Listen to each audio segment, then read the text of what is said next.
Products with your business's best interest in mind. Learn more at bhfcu.com or text or call 605-718-1818. BHFCU is a member-owned, not-for-profit.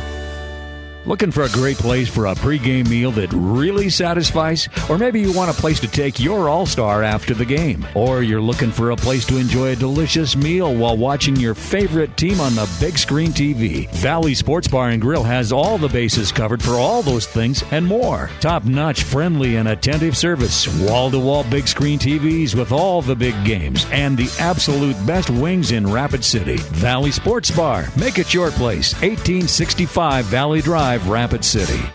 Hi, this is Dr. Dan Jensen at Physio. We want to be your trusted partner for physical therapy, athlete development, and sports rehab. As the official strength and conditioning partners for Stevens, Central, Douglas, and the Rapid City Rush, our team at Physio is building the best athletes in the Black Hills. If you have an athlete in the family, we offer long-term athlete development at affordable prices for middle and high school students. We also have the only board-certified sports PT in Rapid City. At our brand new facility, Physio is ready to help you perform at your best. One-on-one physical therapy, athlete development, and sports rehab, all at one place. Get started at bhphysio.com. Hi, this is David Brenneman with Coldwell Banker Black Hills Legacy in Rapid City. Have you thought about buying a home or real estate in the Black Hills? Maybe you want to upgrade to your forever home? I have been helping people in the Black Hills find the right home for nearly 20 years. When it comes to buying or selling, experience matters. Let me do the work and you can open the door to your new home. Say hello to a good buy with me, David Brenneman. To get started, just Google David Brenneman, Coldwell Banker. KIMM Rapid City and K294BT Rapid City, the Black Hills Sports Station, 106.7 FM and 1150 AM, Fox Sports Rapid City. This Sunday in NFL action, both teams making moves because of their injured quarterbacks. On the Cincinnati side of things, Joe Burrow was placed on injured reserve with the Bengals signing Brett Rippon to their active roster. The team also signed quarterbacks Mike White and Sean Clifford to their practice squad. As for the Vikings side of things, Minnesota signed quarterback Desmond Ridder.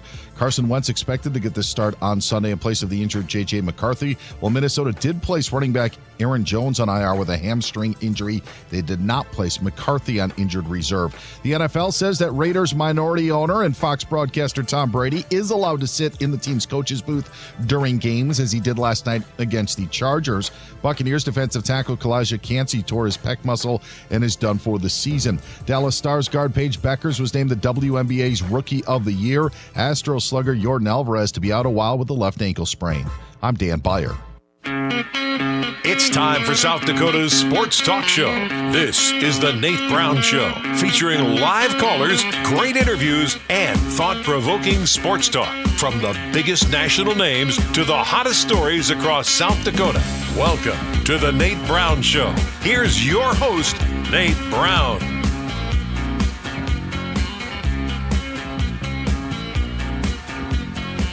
Oh, yes. Welcome in. Good Tuesday afternoon to you. Welcome in. The Nate Brown Show is on Fox Sports Radio. It is South Dakota's Sports Talk Show, where it's always a great day in South Dakota. Let's get going tonight. Thought-provoking sports talk for your drive home. If you're listening to us on Fox Sports Radio, that's great. We appreciate it. Thanks for making this show possible.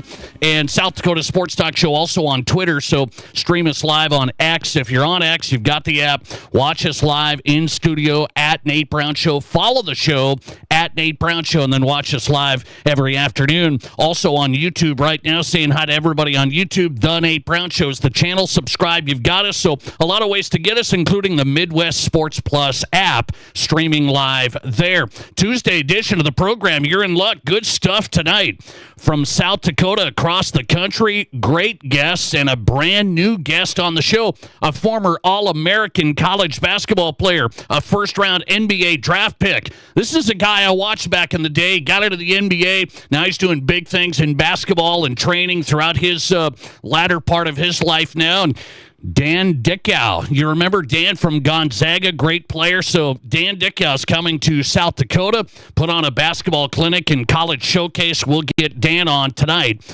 from Oregon. Dan Dickau is coming up. Let's look at the other guests tonight. Mike Golic Jr. is live, college football analyst and host of Golic and Golic with his dad. We'll talk college football and the NFL. Mike Golic Jr. is in tonight to get us started. And we'll talk to James Merilatt, live from Denver. Broncos insider, James Merilatt, DenverSports.com. Where are the Broncos at? By the way, where are the Buffs at? Buffs are 1-2. Coach Prime talking today about the matchup against Wyoming in Boulder this weekend. James Merilatt talking Buffs and Broncos tonight. Also on the Nate Brown Show, a surprising team in South Dakota high school football. The Sturgis Scoopers, out of nowhere, 3-0. Scoopers have Huron this week. Big matchup that you wouldn't have expected. Huron's in the mix. They lost their opener to Yankton, but then beat Pierre, then beat T. Huron's taking on Sturgis in an 11 AA matchup. We'll talk to the Sturgis head man, Chris Koletzky's on tonight. From high school to college to the pros. And yes, Dan Dickau's coming in tonight. Looking forward to talking some hoops, talking some youth sports training and all of that stuff. So Dan Dickau talking some basketball, former Gonzaga All-American. Busy Tuesday show. Let's get you on. If you want in tonight, you know the Pizza Ranch studio hotline, 605-720-1067. 605-720-1067. Got that number. That's the Pizza Ranch studio hotline, powered by the Pizza Ranch at East 10th Street in Sioux Falls, also in Brandon, and 2 locations in Rapid City. Hit the Pizza Ranch, home of everyone's favorite buffet. Also, hit us on the Barron's Wilson text line. Barron's Wilson text line is 605-720-1067. Same number. If you can't call, you can text the show. The Barron's Wilson listener text line, 605-720-1067. All right? And let's start with this national story, and then I'll move on to some good stuff here. This is good stuff to start the show, but I just can't believe why we're debating something that's so obvious today in sports and conflicts of interest and business and strategy. We all know this is a conflict of interest. We all know that this scenario shouldn't be happening, yet it feels like it's just everybody was stunned last night, and people have been talking about it on Fox Sports Radio today of the Tom Brady effect of being a minority owner of the Raiders, and he's in the Raiders coaching booth. Everybody's got this wrong today. I mean, this is easy to talk about. Everybody's hooked on this idea. Oh, Tom Brady was in the booth last night. He had a headset on. And so the NFL released a statement. Tom Brady has permission to go in the booth, the coaching booth for the Raiders. Well, that's fine. I don't give a rip. Why do I care if Tom Brady's in the coaching booth or not? Everybody's taking this story and going the wrong direction. It's not that Tom Brady's in a coaching booth or not. It's that Tom Brady is the lead broadcaster for Fox Sports in their NFL games, and he gets access to the teams going into each broadcast. So why is the NFL releasing a statement today? It's okay. He has permission to be in the Raiders coach's booth. Are they just trying to think we're stupid? I mean, maybe they're just thinking, well, if we say he can be in the coach's booth, maybe they won't get the real story and the real conflict of interest, which I hit on a few weeks ago on this show when the NFL slipped it in. They slipped it by.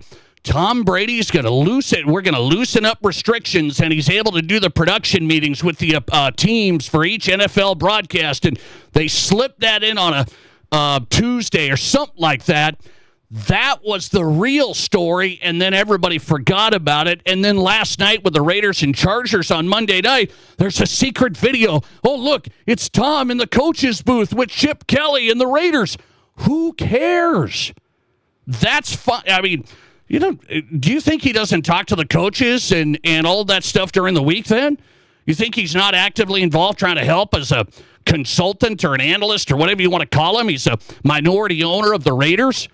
Of course he's talking to the coaches, and he's heavily invested. So what I want to tell everybody tonight, South Dakota Sports Talk Show, South Dakota Common Sense, it's not about him being in the booth. Great statement from the NFL. Thanks for the statement. It doesn't matter if he's in the booth. It matters that he's the lead Fox broadcaster and he's getting access for production meetings and the whole thing. And this turns out the NFL's just letting this go, and you can see it from a mile away. This wouldn't be happening in any other aspect of in business, you wouldn't have conflicts of interest like this. And people can argue about it today. Well, what does Tom really get? Does he get inside information? Does he get game plans? Does he get this stuff? I don't care. You know what the old statement is? If it looks bad, then you just shouldn't do it. Well, I'm really not doing this. If it looks bad, I'm taking a look at how it looks, and it looks bad. Tom Brady's a heavily invested owner. You can say, oh, he's got 5% ownership of the Raiders. I don't care. He's a heavily invested owner of an NFL team, and we're pretending that he should just be allowed to do color commentary and broadcast games for Fox and go to meetings and talk to coaches and players and just gather whatever intel he can get. That's the conflict of interest. And let me put it this way in a South Dakota version. Let me ask you on this. Let's put it this way. Famous play-by-play man, the great Tyler Merriam for South Dakota State. So this would be Tyler Merriam, who's an employee at South Dakota State Athletics, Associate Athletic Director. So that's like some ownership if you want to relate it to Tom Brady. This is Tyler Merriam, heavily connected to South Dakota State football and athletics, going into a production meeting with the USD coaches and then broadcasting a game between USD and North Dakota State. And by the way, all you Yote fans and Bison fans and everybody say, wait a minute. Tyler Merriam works at South Dakota State. He's the Jack's play-by-play man. He's plugged in there. We're going to let him in some production meetings and talk to the coach, talk to the players, do all that stuff. I don't think people would let that fly. They'd think, why do we have a Jack's guy in this scenario and trying to make this broadcast seem impartial or seem unbiased? Hey, Tyler's a great guy. He would do a great job. Tyler, you know it. I know you, Tyler. You do a great job. But we wouldn't allow it. Nobody would say, yeah, it's okay for the Jackrabbits employee to come into a USD and have meetings for a couple of days and then do a game with some insight on the USD football program. You wouldn't let that happen. So this thing's a mess. Oh, he's in the booth. Oh, my gosh, the NFL released a statement. This one's out of the bag. You can't put it back in. Fox has a huge contract with Brady. The NFL's not going to squash it. It's over, and the NFL's trying to make it look like you focus on that he's in the booth, and we're going to say that that's okay. It's not that he's meeting with teams prior, and you just have to trust that nothing important happens in those broadcast meetings. And by the way, if I'm a team, if I'm Sean Payton, I am Sean Payton of my Denver Broncos. If there's any game that Tom Brady's going to do of the Broncos, I'm not saying anything. You're just going to have surface level coach speak. You're going to get nothing. So from that aspect, Tom Brady's not going to be a great color man with any inside information at all. So this thing's turning out to be a mess for the NFL, a mess for Fox. You just won't know it because they're not going to get the real coverage that you maybe would get with an impartial broadcaster who's not invested in an active NFL team. It's really easy to see. And the NFL's trying to twist you and turn you to look at him in the booth. Who gives a rip? It's him meeting with teams. So, yes, I'm Sean Payton of the Denver Broncos. Tom Brady's going to cover one of our games. Let's say we're playing an NFC team, and it's going to be on Fox. Okay, so Tom Brady's going to be in the meeting, and we face the Raiders later in the year. I'm doing nothing. So Fox is getting nothing. The coaches are giving nothing, and that's how this scenario is going to play out. I thought it was bad from the start, and then the NFL decided we're going to loosen it up. They should go back to last year's rule, no meetings, no nothing for Tom Brady. He can be the broadcaster. He doesn't need to get in the meetings with the coaches and personnel and GM and all that stuff. Doesn't need to happen, shouldn't happen, and the NFL decided to flip that script this year for some reason, and now they've got a situation that looks bad. And if it looks bad, you have to cut it. they won't. There's too much money with their media partner at stake, and Fox pays all of this money. That's the end of the story. That's the real world, but let's not pretend like we're dumb. Let's see here. Listener text coming in on this. If it looks like a duck and quacks like a duck, it's a duck. And so there's people that are saying, well, Tom's not going to get the game plan. He's not going to get this. He's not going to get that. Well, he's surely not anymore. I mean, the coaches, they're control freaks, and they want everything under lock and key anyway.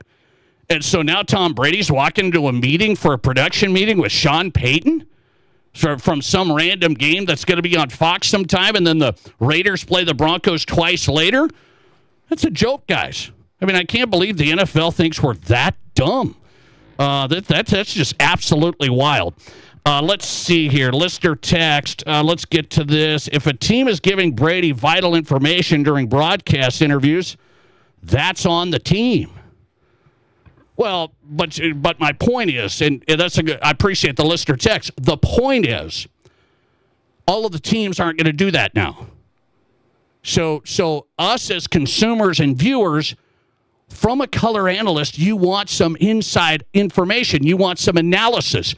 I like hearing, hey, I talked with so-and-so earlier this week. He told me this, and this about the team, about this player, about this strategy. You hear that from good color commentators. So Tom Brady's wasn't very good last year in his first year doing it. He's not going to be any better from an information side because, yes, teams are not going to give him real information.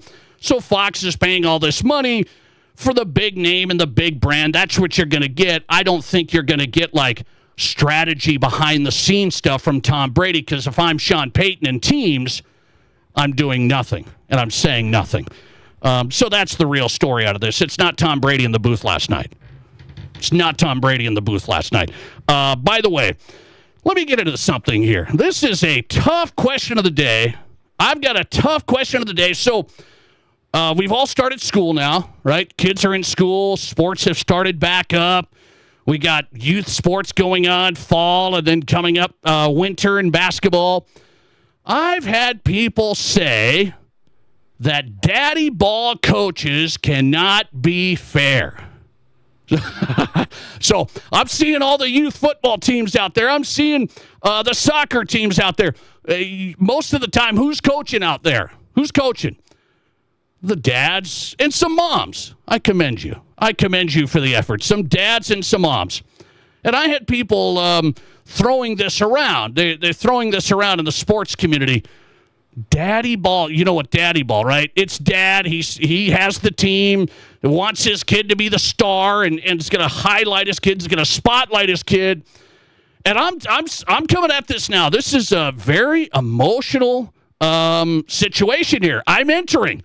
This is a big insight into the Nate Brown youth sports model. I'm entering my last year coaching youth basketball. And guess what? My daughter's on the team. She's on the team. So I've got to get the Nate Brown Show audience to answer the question of the day that I've been seeing floating around on social media. What a place it is. Can parents be fair when they're coaching youth sports with their kid on the team? And boy, some reflection that I'm having today through this topic and the question of the day on the Nate Brown Show. So youth sports starting back up. You got your teams going. You see dads coaching a football team or coaching a soccer team, maybe a basketball team like me coming up. Can youth sports parents be fair when they're coaching their own kid and the team? Meaning, not bias. You didn't do the team to highlight your daughter, your son. You're doing the team to grow the players and help them learn the game and develop and get where they want to be. Is that okay in youth sports? Is that feasible in youth sports? The Nate Brown Show question of the day. It's a big one today, close to my heart. I'll have more thoughts on this as I move forward. Do you have a belief that parent coaches can actually be fair when it comes to their kid and the team? Parent, youth coaches. That's my question of the day. You think they can be fair? Yes. You got some good ones out there that are fair, or no? It's human nature. It's your kid. That's what I want to know. Daddy ball teams, can they be fair? They're out there. Can they be fair? Do you have a belief parent coaches can be fair when it comes to their kid and the team, the coaches themselves, like me? Oh, boy, and I'm going to take you behind the scenes. This is going to be quite the day. You tell me your answer, 605-720-1067. 605-720-1067 on the text line. Coming up, Dan Dickau, former All-American at Gonzaga. He's coming to Rapid City this weekend. We'll talk hoops with Dan Dickau and youth sports along the way. And first, Mike Golic Jr., college football analyst. Mike Golic Jr. coming up. This is South Dakota's Sports Talk. There's nothing like it. Not for hundreds of miles in any direction. A gathering space for all kinds of people from all kinds of backgrounds.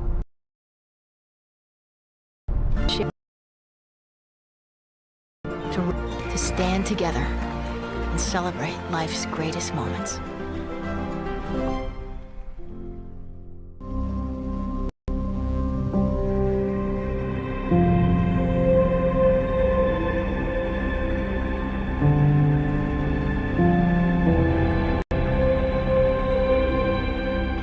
We are number one, so you can always be their number one. Black Hills Surgical Hospital and Black Hills Orthopedic and Spine Center. The number one hospital in the nation for major orthopedic surgery. Renewal by Anderson Windows and Patio Doors, the customers say it best, and they feel the difference every day. Very happy with it. Very, very happy. And it's so nice with the breeze now opening the windows, the ease of sliding the windows back and forth. Notice that it is warmer in the winter time and it is cooler when the sun is shining in. Renewal by Anderson Windows and Patio Doors, the customers say it best. Book your free estimate right now at RBARapidCity.com. What do you call a place that's one of Deadwood's largest casinos, but is it really a casino? Because you can't decide, should I play or eat or wait, there's a liquor-infused ice cream bar? I mean, you're playing craps one minute and the next you're looking at a charcuterie board? What even is that? Never mind the gunfight outside, you don't have time for that. You've got espressos to down and games to bet on and a pub with 48 whiskeys? What do you even call a place like that?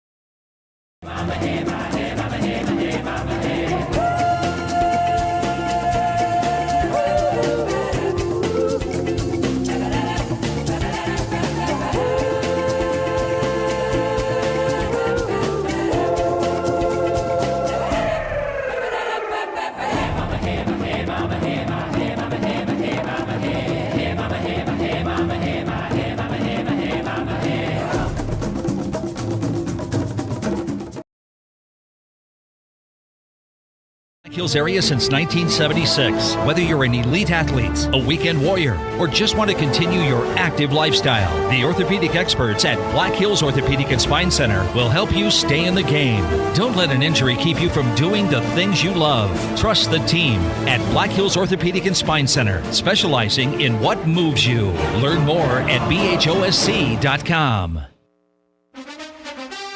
The Rapid City Stevens Raiders celebrate homecoming this Friday on Fox Sports Rapid City. The Rapid City Stevens Raiders seek their first win of the season as they face the Sioux Falls Washington Warriors at O'Hara Stadium in Rapid City. Join Dean Duran meets Rome Wickersham for all the action, beginning with the pregame show Friday at 5:45, followed by the kickoff at 6. Rapid City Stevens battle Sioux Falls, Washington, Friday, right here on Fox Sports Rapid City. Live callers, big-time interviews, and breaking sports news. This is South Dakota's Sports Talk Show, The Nate Brown.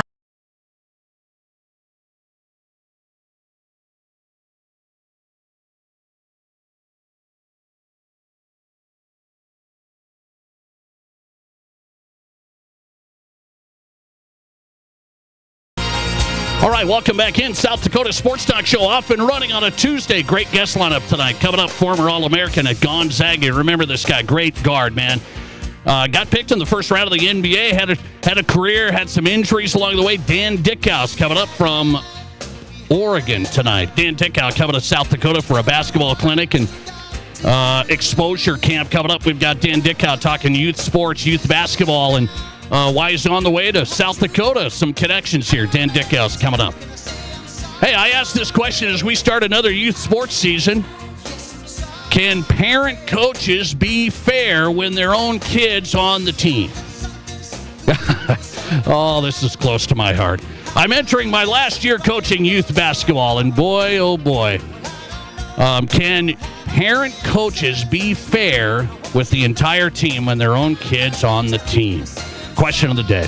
A lot of texts coming in. We will get to those. Let's go to Mike Golic Jr. He's back. Golic and Golic, the show on FanDuel Sports Network. College football analyst. He's got some games to cover. Mike, welcome back in. How are you? Doing well. How you doing, Nate? I'm good, man. I got to start with a tough one close to your heart. Notre Dame. Notre Dame goes down. Tough loss. I'm watching the whole thing. What's it feel like there in Notre Dame? Even though the college football playoff is a big field, what's it feel like and look like now for them? It's a tightrope walk. There's no doubt about it. Notre Dame's margin for error is nil for the rest of the season. With that in mind, and I think, with what we heard this offseason about how the strength of record and strength of resume were getting retooled to reward teams that play difficult matchups like Notre Dame did and maybe punish them a little bit less. You see that somewhat reflected in the way the AP voters even looked at keeping Notre Dame ranked in the top 25 despite being the only 0-2 team in that field. I think there's a possibility, but it's slim. And right now for Notre Dame, you've just got to sort of rally around and figure out very quickly, hey, what's this year's identity? What gives us the best chance of win?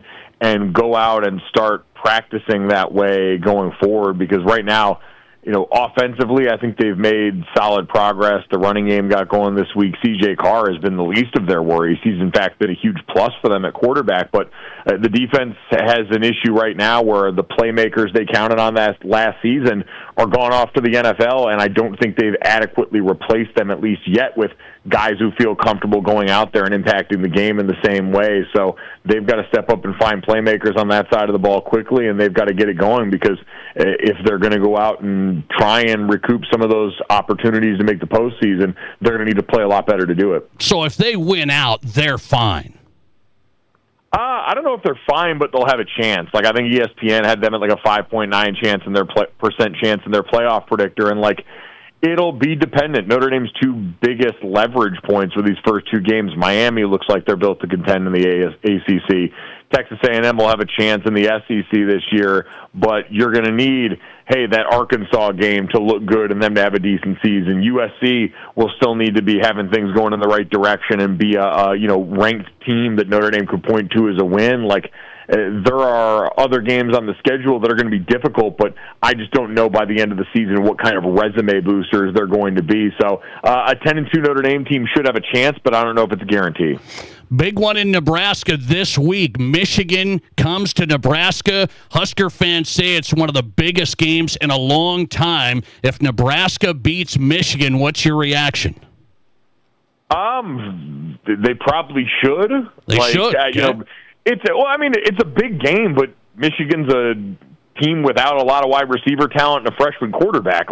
I would hope that you could come in and probably at least make this competitive, if not win it, if you're Nebraska in year 3 under Matt Rule, where he's traditionally made a big jump. So I understand it's two big brand names, Michigan coming to town, all that stuff matters, but it's not like they'd be beating, a Michigan team from 2 years ago and what that means at this point. So it's a big game, and it's a great opportunity for both sides and for two teams with young quarterbacks, albeit at different stages of their development, to go out here and try and take the next step. Mike Golic Jr. on tonight, college football analyst, TNT. His show is Golic and Golic on FanDuel.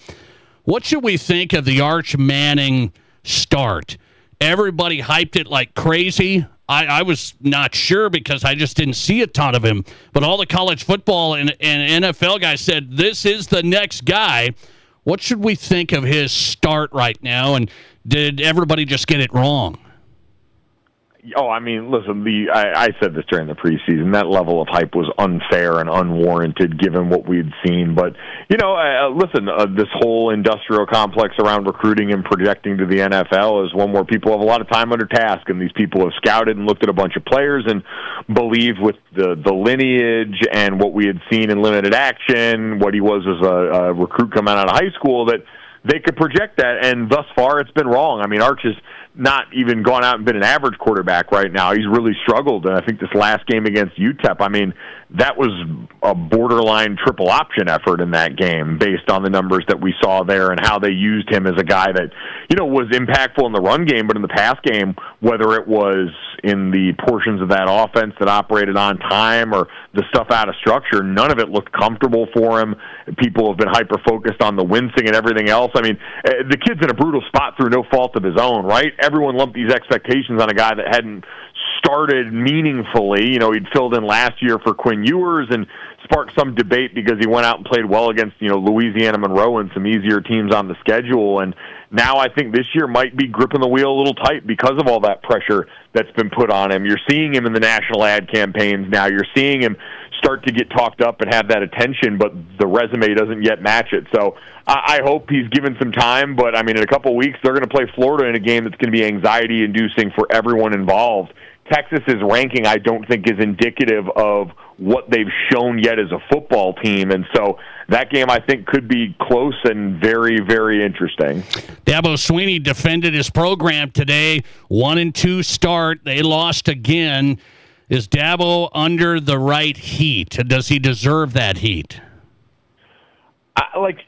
Dabo bringing up this idea that, hey, if Clemson wants to get rid of me, I don't know where that came from. That seems a little bit overreactive to me in terms of, hey, people are understandably going to be critical of you when you're before the season talking about a team that could potentially be the first 16-0 team, and you're the preseason ACC pick, and you bring back NFL talent on the defensive side of the ball, a veteran offensive line, a quarterback that a lot of people were high on. All of that comes with the territory of being Clemson and the standard you've set in the past, and they're below that standard. They got out-physicaled in every level of that game against Georgia Tech. That wasn't an accident.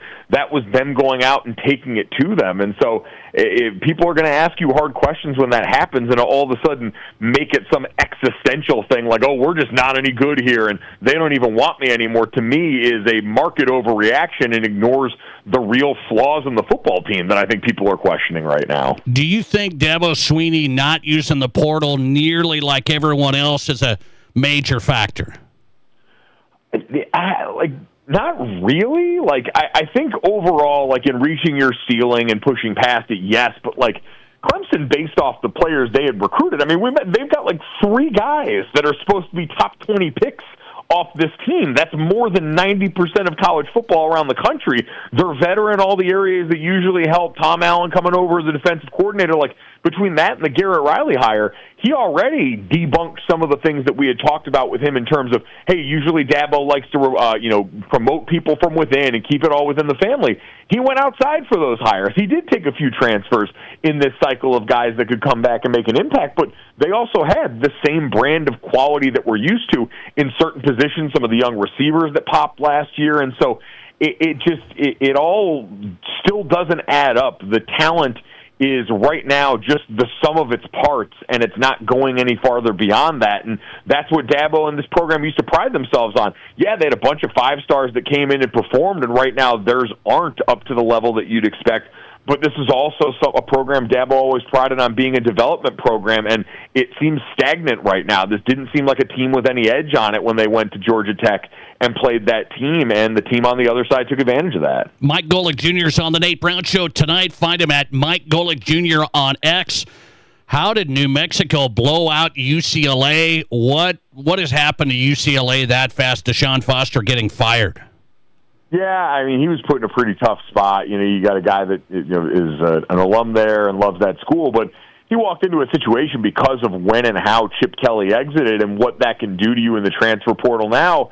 And then also, I think, had the misfortune, right, of, hey, Nico Iamaleava coming over there put a lot of eyeballs on a program that was not going to be ready to compete. That was always going to be a bad team. I think even if Joey Aguilar's there, as good as he's looked at Tennessee, I don't think he'd be able to necessarily lift up what they've got at UCLA around him, but all of that drama was going to make UCLA a team of intrigue, and when people looked over, they saw what they saw and probably expedited something that was always going to come. And so that's a team that, defensively I thought was really the story of this. Offensively, Nico's talented but inconsistent, and that kind of is how you could describe most of that offense, but defensively they just couldn't do anything. So this is unfortunately not surprising and now puts them in a really interesting spot going forward of who becomes the right choice to try and lead a program like UCLA now that it's beginning its Big Ten era still. Okay, Mike, you're a broadcaster, college football analyst, TNT Sports, so what's your take?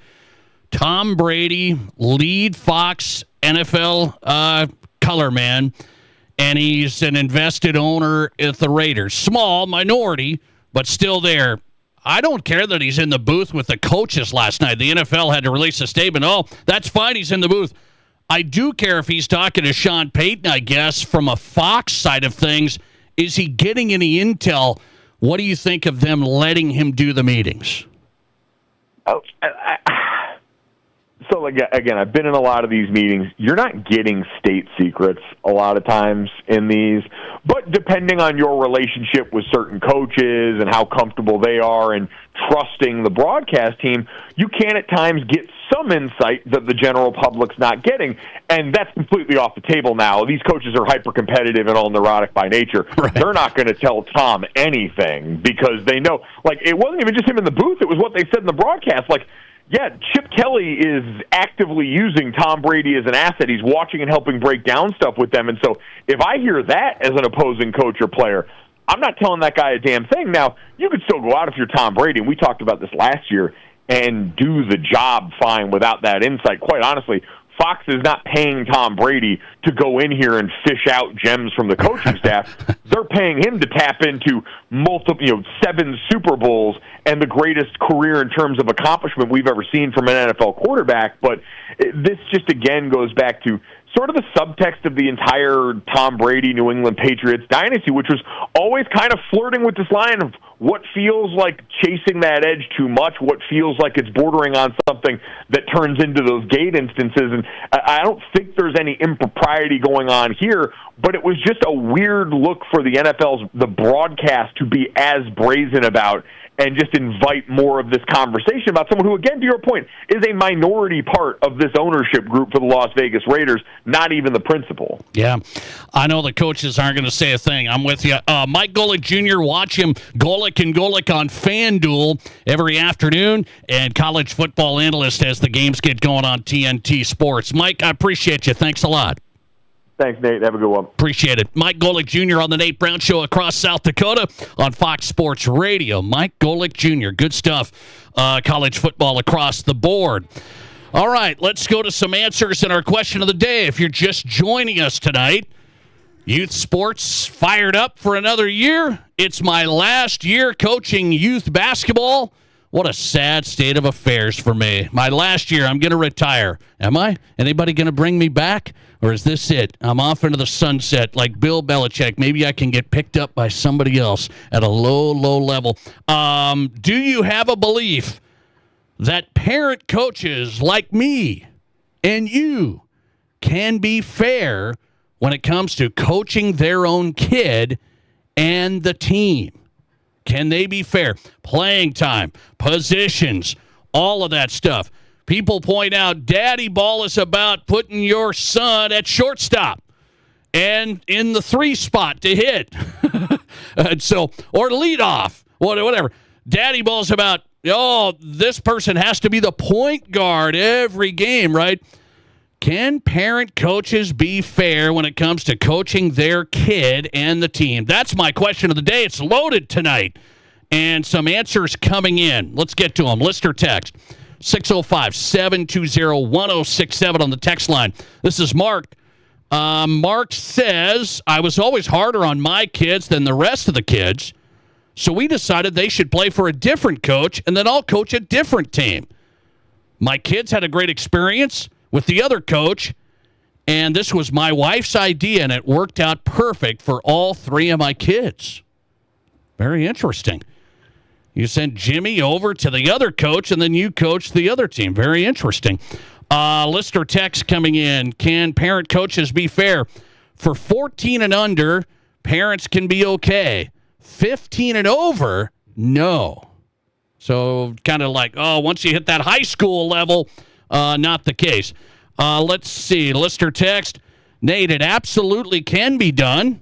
I coach many youth sports with my kids included. Actually used it for a moment to teach my kids that they don't get special treatment. A lot of times they get less than the other kids on the team. My kids all understand why that makes them stronger. Very interesting. Listener text coming in. Couple more. Absolutely, parent coaches can be fair and impartial. I've seen it over many years of watching sports. Another one. Listener text, coach my daughter's basketball team, son's baseball and football teams. No partiality. In fact, I'm harder on them. Much more critical of my own kids than the others, for better or worse. Well, you're all kind of tapping into my psyche. I think my wife would say, sometimes you need to chill with your daughter out there. I think she would say that. And it's interesting. I suppose you'd have a couple of players on a team, a couple of parents say, you're biased. Your daughter gets to do this or gets to play this. And I think most people, as a matter of fact, because from my standpoint, I know it's your son. It's your daughter. It's human nature. You want what's good for them. You want what's best. But in my standpoint, I did want the team to do well. I always want the team to do really well. However, my daughter fits into that great. When she's playing bad, sometimes it doesn't go so well. And that's what a lot of you are saying. Let's see. 74% of you are voting on the poll. Parent coaches can be fair, you say. 74% say yes. There's good ones that can be fair. 26% of the audience said no, the parent coaches cannot be fair. It's human nature. One more on this. Let's go to this one. Text line 605-720-1067. Text the show. Listener text. No, parents can't be fair. Most times we're harder on our own kids. So he says the same thing. You're not fair, but you're harder on your own kids. Is that right? All right. Question of the day. If you got your thoughts, let me know. 605-720-1067. We're back with James Merilatt, live from Denver. Are the Broncos in a little bit of trouble after you've seen the Chargers now? What do you think of the AFC West? James Merilatt, Denver Sports, coming up. This is the Nate Brown Show. Save big on your next project right now at Menards. Increase your home's value with a new ideal garage door. From traditional to modern, Menards has a garage door to enhance your home's appearance. Choose from our large in-stock selection or design your own using our free Garage Door Designer. Save big on ideal garage doors. And don't forget to check out our weekly flyer on Menards.com for all the great deals happening now. Save big money at Menards. How do you make a buffet day even better? Make it a play day. The Pizza Ranch and Fun Zone Arcade is your place for good food and good times. Won the big game? Make it a play day. Aced your test? Make it a play day. Just need to get out of the house? Make it a play day. The Pizza Ranch and Fun Zone Arcade has all your favorites and all kinds of fun. So bring your family, bring your friends, bring your team. For good food and good times, make it a buffet day and a play day at the Pizza Ranch and Fun Zone Arcade. Football is on, and your place for all the action is at the BetMGM Sportsbook in Tin Lizzie Gaming Resort. And he's got a touchdown! Don't miss a second of your favorite matchups with wall-to-wall television arrays and personalized audio technology. Touchdown, Denver! Now offering live betting so you can keep your luck rolling while the game is still going. Grab a lounge chair or pull up to a table and order off a full menu of food and drinks from Patty O'Neill's. BetMGM at Tin Lizzie is the #1 sportsbook in Deadwood, where it's always game on. The countdown is on at Spearfish Motors. We're closing out the last of our 2025 models. Find incredible discounts on 25 GMC 1500 with total savings up to $7,250, or drive home a brand new 25 Sierra HD starting at just $52,630. Shop a great selection of GMC Canyon, Terrain, Acadia, or Yukon. But hurry, this limited inventory won't last long. Spearfish GMC Cadillac, locally trusted and always online at spearfishmotors.com. GMC, we are professional grade. Hey golfers, have you experienced Elkhorn Ridge Golf Club? Golf Digest ranked Elkhorn Ridge Golf Club the #1 public course in South Dakota. Off exit 17 in Spearfish, Elkhorn Ridge offers a golfing experience second to none. Play their 18-hole championship layout with your buddies. Stop into Miller.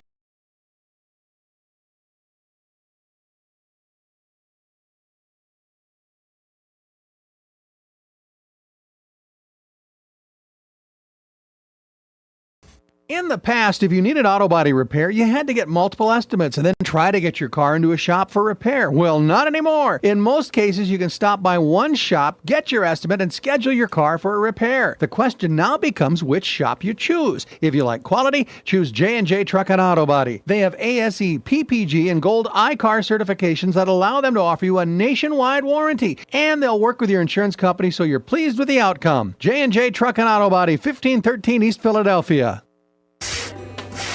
This isn't just the sound of a legendary Brunswick pool table. It's the sound of families about to make memories together. And while this may sound like the hum of a spa, listen closely, and you'll hear backyard fun for years to come.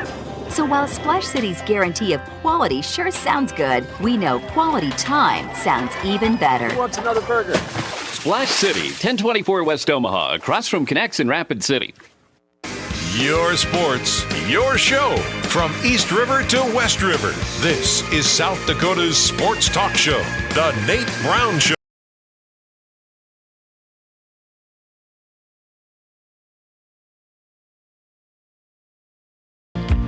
It is South Dakota Sports Talk Show live across South Dakota on Fox Sports Radio, The Nate Brown Show. Glad you're here. Thanks for making the show possible. Hope you're having a good day.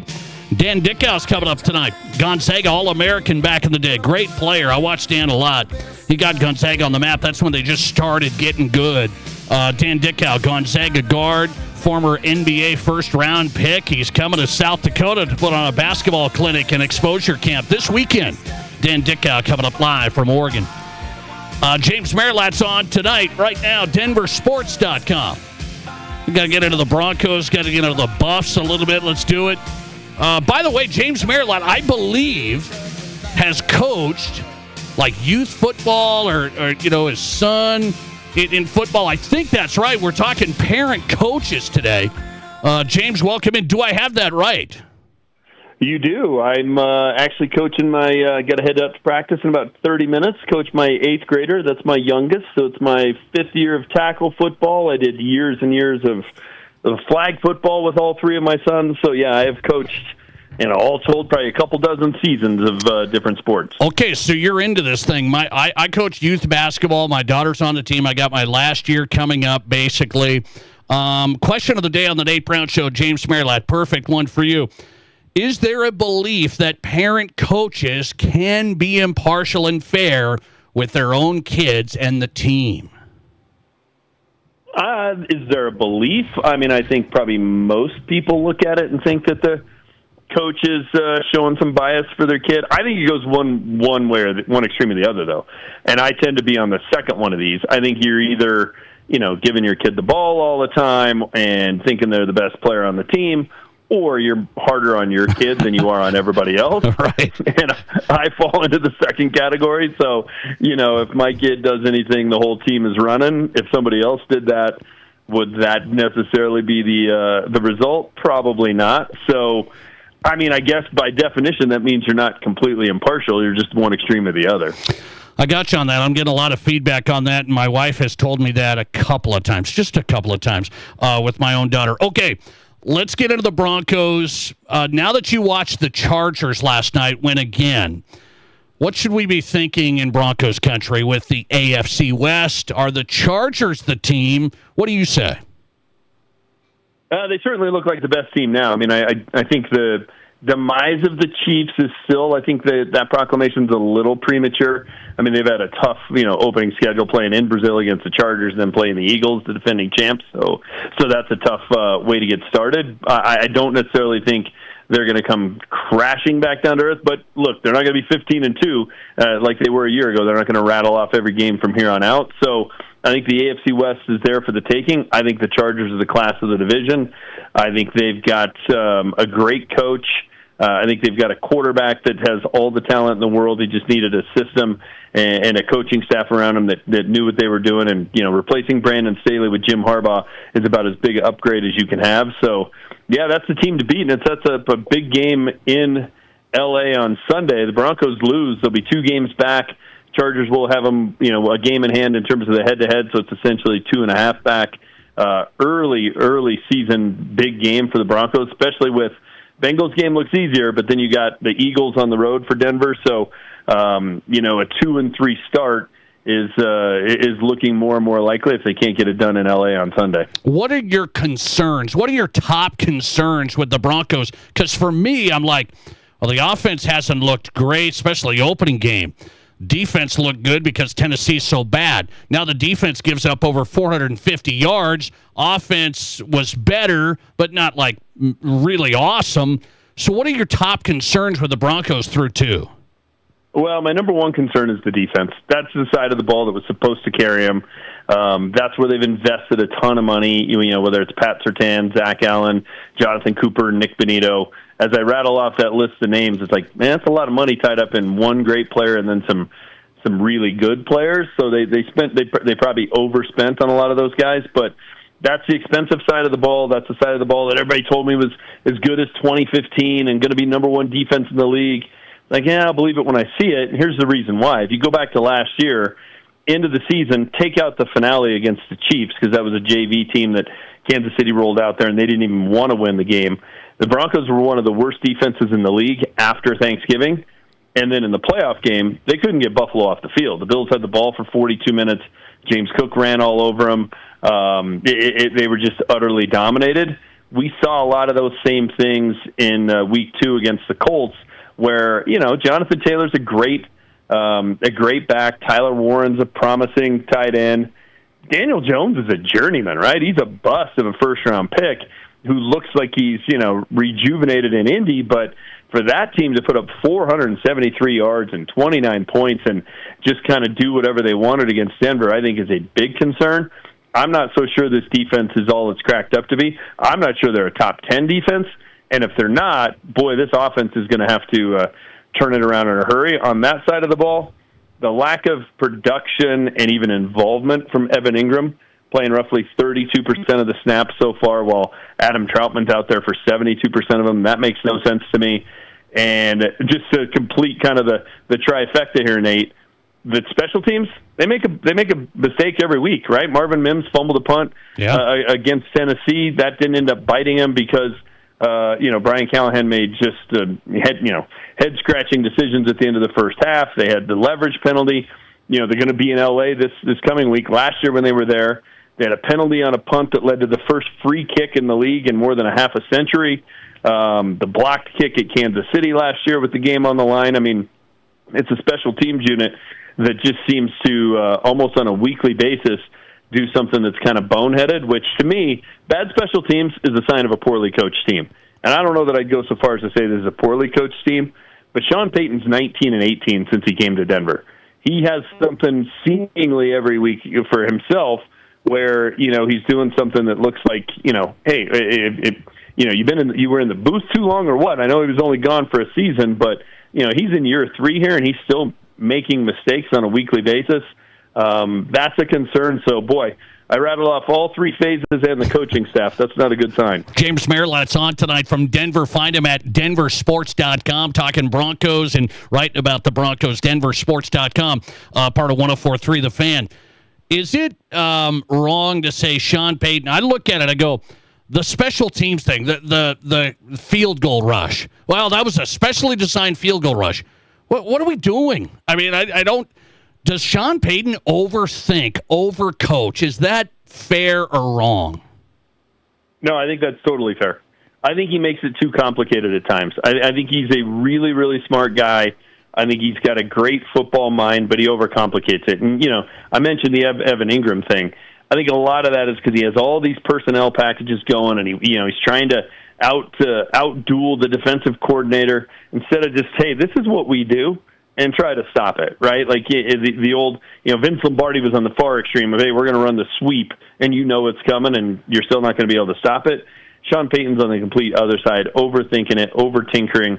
And, yeah, when a kicker whose longest career field goal was 48 yards or whatever is lining up for a 60-yarder to win it, you don't have to do something exotic like that. You just don't. And, watching him and Shane Steichen out-bungle each other down the stretch, I don't know what the Colts were doing, just settling for a 60-yard field goal with a new kicker, but they got bailed out because Sean Payton over-tinkered. Yeah, it's like it's one of those bosses that micromanages, right? If you hired a special teams coordinator, that's a special teams moment to win the game. Let him do his job. Delegate that to him. Don't have to have your hands in everything. But Sean Payton's just not that kind of guy. Well, this is 2 times in a row here. He goes for it on 4th and 8 against the Titans at the 36-yard line. It's like, I don't know if anybody does that. He did it, and it didn't backfire. Now the field goal rush and the leverage, and you lose a game that was in your hands. So you're telling me Chargers on the road, they don't win? I don't think they win the game. No, I think the Chargers are a better football team. I think they're a better coach team. And we're 2 weeks into the season, and you just mentioned 2 head-scratching things Sean Payton has done, and that's what I was saying earlier. It's always something, and you don't see that out of Jim Harbaugh. His team just seems very buttoned up. They know what they do. They don't beat themselves. The Chargers don't Charger anymore. I don't think Denver wins it, and I think the tipping point game of the season comes the following week on a Monday night when the Joe Burrow-less Bengals come in here with the Eagles on a short week on the road looming, plus a trip to London after that. You can't lose that game. If you lose that game, fall to 1-3, you're staring down the barrel at 1-4, 1-5, and it starts to come unraveled. So I don't think they get it done Sunday, but the keep your head above water game Monday night against the Bengals in here at Empower Field. DenverSports.com for the coverage of the Broncos. Quick one, I'll let you run. Buffs are hosting Wyoming. Deion Sanders in Colorado's kind of reeling. What do they need to do against Wyoming, who's really struggling? Yeah, you got to take care of business first and foremost. You can't afford to lose that one. It's a little bit like when Delaware came in here. I mean, Wyoming's better than Delaware, but just one of those games you absolutely can't lose, especially with the full Big 12 slate on the horizon. But really what they need to figure out who their quarterback is, and they need to find an identity. And Coach Prime doesn't think they have a problem in either of those departments. He could not be more wrong. They need to figure out, hey, here's who's leading us, and here's what we do well, and here's what we do when we really need to make a play. They don't have an answer in either one of those questions. They got to start finding that out on Saturday night. James Merilatt's in. Great coverage at DenverSports.com. Hit the site. I do it daily. Always appreciate it, James. Thanks. You bet, Nate. Anytime. Appreciate it. James Merilatt on tonight from DenverSports.com. Find his work there. Follow him on X at James Merilatt, talking Broncos heading to the Chargers this weekend. James Merilatt, courtesy of the Pizza Ranch Studio Hotline. The Nate Brown Show on Fox Sports Radio. I've got a couple of things to say here. I've got a Facebook post that was made by a Nebraska high school sports fan. This person said they've been involved in high school sports in Nebraska for over 20 years. He says Nebraska has a big high school football problem. Does that correlate to South Dakota? We'll read it next. This is South Dakota's Sports Talk Show. There's nothing like it. Not for hundreds of miles in any direction. A gathering space for all kinds of people from all kinds of backgrounds. To share, to revel, to stand together and celebrate life's greatest moments.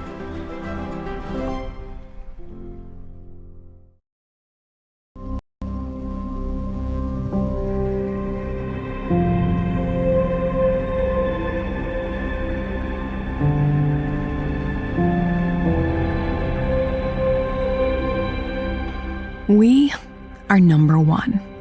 So you can always be their number one. Black Hills Surgical Hospital and Black Hills Orthopedic and Spine Center.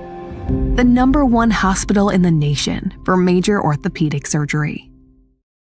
Renewal by Anderson Windows and Patio Doors, the customers say it best, and they feel the difference every day. Very happy with it. Very, very happy. I don't get tired of looking at them. And it's so nice with the breeze now opening the windows, the ease of sliding the windows back and forth. Notice that it is warmer in the winter time, and it is cooler when the sun is shining in. Renewal by Anderson Windows and Patio Doors, the customers say it best. Book your free estimate right now at RBARapidCity.com. What do you call a place that's one of Deadwood's largest casinos, but is it really a casino? Because you can't decide, should I play or eat or wait, there's a liquor-infused ice cream bar? I mean, you're playing craps one minute and the next you're looking at a charcuterie board? What even is that? Never mind the gunfight outside, you don't have time for that. You've got espressos to down and games to bet on and a pub with 48 whiskeys? What do you even call a place like that?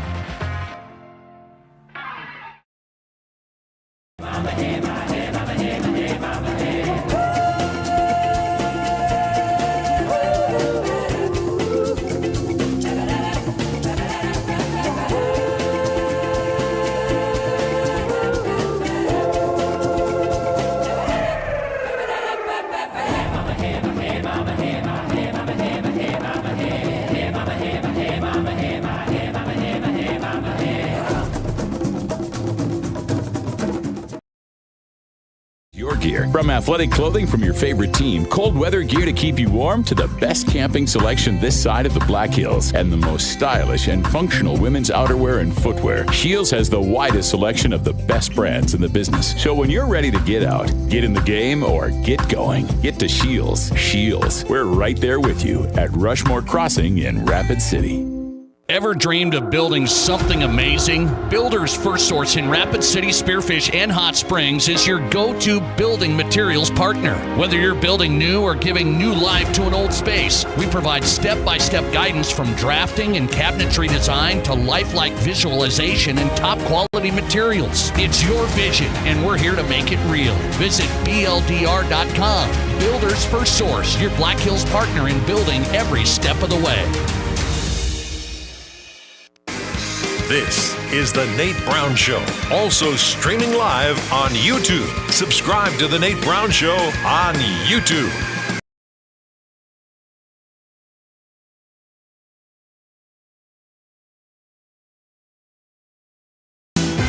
It is The Nate Brown Show on Fox Sports Radio. Glad you're here tonight. Tuesday edition of the program. Great guest lineup to open up the show. Mike Golic Jr. on tonight to open us up. James Merilatt moments ago from Denver. We will go to a former All-American college basketball player. He played at Gonzaga back in the day. First-round NBA pick, guard Dan Dickau, coming to South Dakota. Coming to Rapid City, putting on a basketball clinic this weekend and an exposure camp for high school kids. We'll talk to Dan Dickau, youth basketball development, how his career took off. Dan Dickau coming up, former Gonzaga All-American, straight ahead. The Nate Brown Show on Fox Sports Radio. So this is interesting. I saw this post from Nebraska talking about high school football, and then somebody sent it in to me as well. So I saw it over the weekend, and then somebody sent this in to the show and said, hey, is this does this correlate to South Dakota? Is this issue in South Dakota high school football as well? So this post was from a Nebraska guy who said he's been around high school sports and been involved with high school athletics in Nebraska for nearly 20 years. And so he's upset about the Nebraska Activities Association just using enrollment to determine where football teams should be placed. Well, guess who else does that? Who else does that? South Dakota. I've talked about this numerous times. Enrollment's the only factor. We don't factor in how many wins, how many losses. We haven't won a game in 3 years. We haven't made the playoffs in 15 years. We don't factor any of that in, the success factor. North Dakota has started doing that. Nebraska doesn't do it. So here's this post to the Nebraska Activities Association from this Nebraska high school football fan. He says, "Dear NSAA, at this point, do you really serve any primary purpose? In every team sport, you've allowed the metro schools to build super teams at the expense of the other 98% of kids you serve. There's no integrity in standing by and watching the number 6 team lose 72-0 at home on a Friday night to a team that actively recruits the top talent from the metro and around the entire state." He says kids are now choosing not to participate in high school sports altogether in Nebraska because you either lack the will or wisdom to foster an environment of competitive balance. Your methods of grouping teams by student enrollment is archaic. I allege that no one at the Nebraska Activities Association is willing to think outside the box to make changes. Explain to me why you think Grand Island versus Elkhorn South makes any sense whatsoever. So he's talking about like Grand Island having to play a suburb there of Omaha coming up this week. And so I saw this over the weekend. I don't know, how it pops up, the famous algorithms, but they must know I'm a South Dakota sports host, and it pops up magically on my phone. And I saw this post. I'm like, wait, that's interesting. So Omaha's getting the treatment of they dominate high school football. They recruit. They've got all the kids. They've got all the advantages, the facilities, the training, the everything. And this is from a Nebraska football guy saying, that's the case in Nebraska, and what do we hear in South Dakota all the time? It's Sioux Falls. And by the way, I got this post sent to me. It said, hey, Nate, you should check this out. I already did check it out. Now, I do have to say, I think he's a little, edgy. He's saying, the Nebraska Activities Association, you don't care. You don't care about the kids. You don't care about this. That's not what I allege with the South Dakota Activities Association at all. I just think the system has not been changed because it's so tough to change. Nobody wants to vote for this because they're worried that, well, what if a team drops down and they're a bigger school and then they win some games over a smaller school? They shouldn't even be allowed to do it. They're going to win the state championship. They're not. And everybody throws out these alarmist things. Well, don't let Douglas go down to Class A. The Douglas Patriots will win the state title. They will? Over Sioux Falls Christian? Thinking not. So these are the things. There should be changes made. Nebraska should change their system to include enrollment and team success. South Dakota should change our system to group teams together. Enrollment is the base that you start with. Success over the last years, and you do it on just not a year cycle, not a 2-year deal. Look at a 4-year deal if you want. Then you base who should be where. Yankton just beat Douglas like 66-6 or something like that. I mean, that's not good for anybody. And this Nebraska sports fan just posted over the weekend, he's saying the same thing's happening, 72-0, because teams from western Nebraska have to go and play teams from Omaha, and it's lights out. So I don't think it's that like, oh, it's against the kids. It's against the... No, it's just a system that is really hard to change because we only think enrollment tells us how good football teams should be. And that's not the case at all. And it wasn't the case. It really hasn't been the case. Sioux Falls O'Gorman was one of the smallest teams in AA. They won all the time. They were one of the smallest teams in AA. They had a huge run of success. Now the public schools have taken over. Okay, it's not just because O'Gorman's small, now they can't win. No, I mean, its enrollment's not as much of a factor as everybody thinks. By the way, speaking of high school football on the Nate Brown Show, let's do this. We're at about the midway point of the season. I've got my top 3 most surprising storylines. Top 3 most surprising storylines in South Dakota high school football this season next. This is the Nate Brown Show.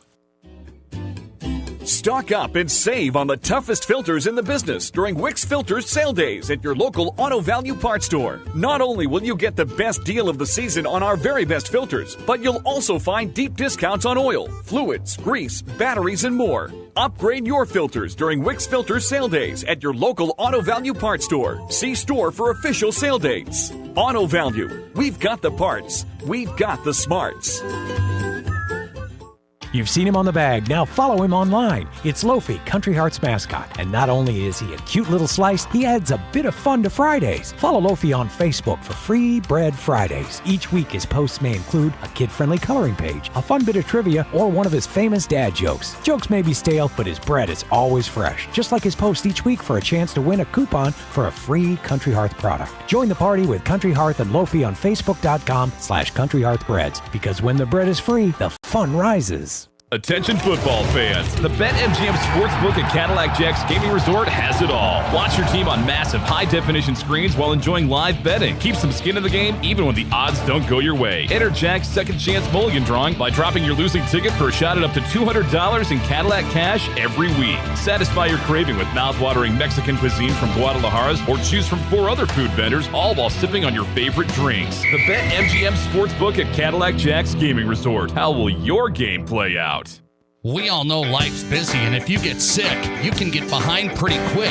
That's where Black Hills Urgent Care comes in. No appointments needed, no long waits, just fast, affordable care to get you feeling better quicker. Black Hills Urgent Care has 2 locations in Rapid City on Haynes Avenue and Mountain View Road. You can simply check in online at bhucare.com. That's with the letter U, bhucare.com. When you need care, see the team at Black Hills Urgent Care, the faster way to get better. KIMM Rapid City and K294BT Rapid City, the Black Hills Sports Station, 106.7 FM and 1150 AM, Fox Sports Rapid City. Collins Siding has been the region's premier window siding door and gutter installation specialist since 1974. They use only the highest quality materials and never compromise on their workmanship. Collins Siding is licensed, bonded, and their estimates always include labor, materials, and applicable permits and taxes. Collins Siding has been providing top quality service and exceeding high standards for over 45 years, and you can find out how by visiting them at 2016 Cherry Avenue. Collins Siding, 2016 Cherry Avenue, Rapid City. That's my husband, Mr. Fix-It. I got it! I ain't got it! I told him we needed replacement windows for our house. I am man! I told him rather than go to a do-it-yourself store, we should contact Renewal by Andersen because they only do windows. They're experts, no subcontractors. Hey, honey, did you know our electricity runs through all these little metal pipes? And yow! You okay? Yeah. Renewal by Andersen, hassle-free, energy-efficient, low-maintenance windows with a professional, perfect fit. The hole needs to be just a little larger. Keeping your home warm in the winter, cool in the summer with their Fibrex windows. I had no idea we had this much insulation in our walls. Honey? Yeah? I think it's time we call Renewal by Andersen. Good call, Mr. Fix-It. For a perfect fit, call 605-341-7831. Renewal by Andersen of South Dakota. 605-341-7831. One more time. This is the Nate Brown Show. From the biggest national names to the hottest stories across South Dakota. Welcome to the Nate Brown Show. Here's your host, Nate Brown. All right, welcome back in. Good stuff tonight. Welcome here on the Nate Brown Show. It's South Dakota Sports Talk Show. Thought-provoking sports talk for South Dakota on Fox Sports Radio. Great guest lineup this hour. This hour is driven by Summit Automotive Group. When it comes to pre-owned in South Dakota, start at summitautogrp.com. Look on your phone. Selection starts there. Really experienced car buying built around you at Summit. Summitautogrp.com. The Nate Brown Show featuring a former All-American college basketball player. I watched him when he was at Gonzaga. Went on to the NBA. First-round pick in the NBA. Had a career. Had some injuries along the way. Now he's putting on basketball clinics, teaching the youth. Dan Dickau is coming to Rapid City this weekend. We'll have him on live coming up from Oregon straight ahead. We'll get into the high school football side with Sturgis head coach Chris Koletzky tonight. Later on this hour, Coach Koletzky is going to join us live. Sturgis undefeated, taking on Huron. A big showdown. You wouldn't have thought that would have been coming. Sturgis, Huron in a big clash in 11AA coming up this week. We'll talk to Coach Koletzky. You want to get in touch with the show?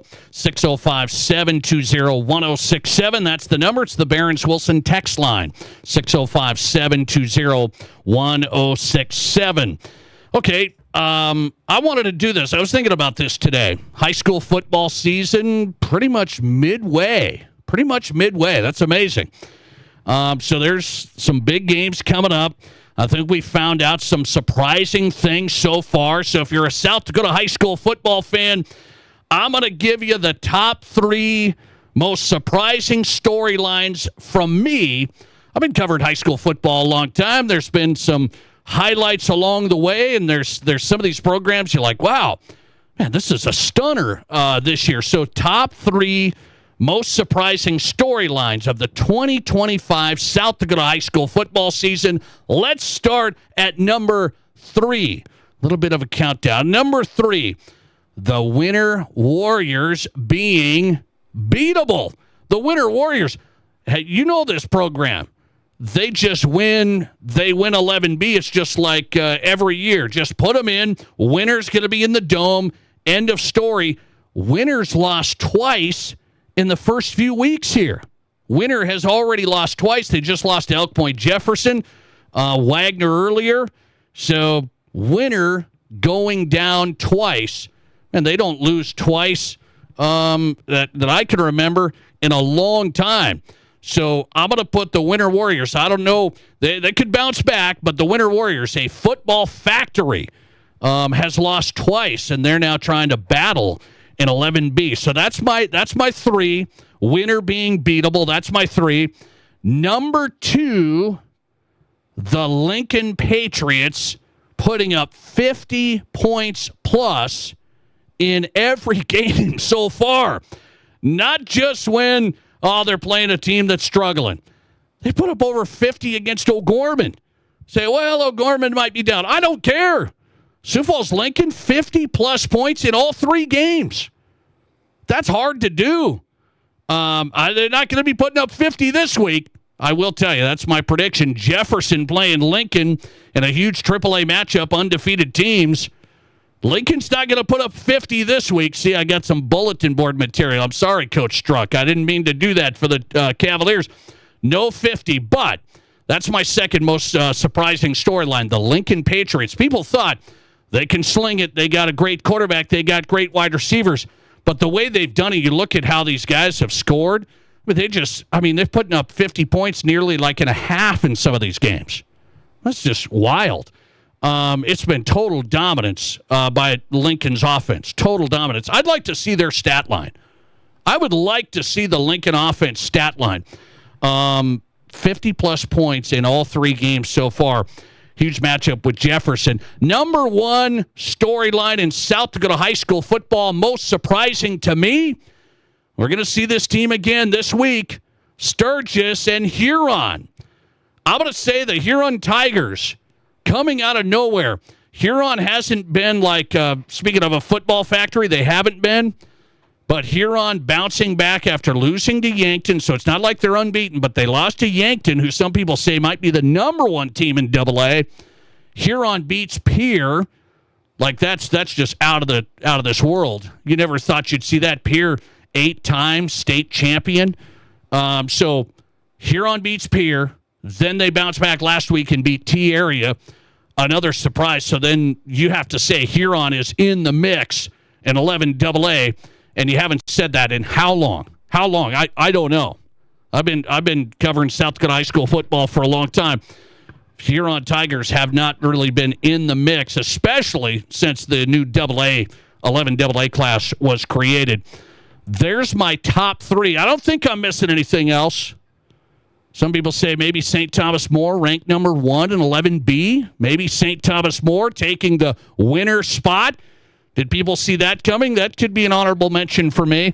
What's the vote on social media on the Nate Brown Show? Most surprising storyline of the high school football season for you. What is it?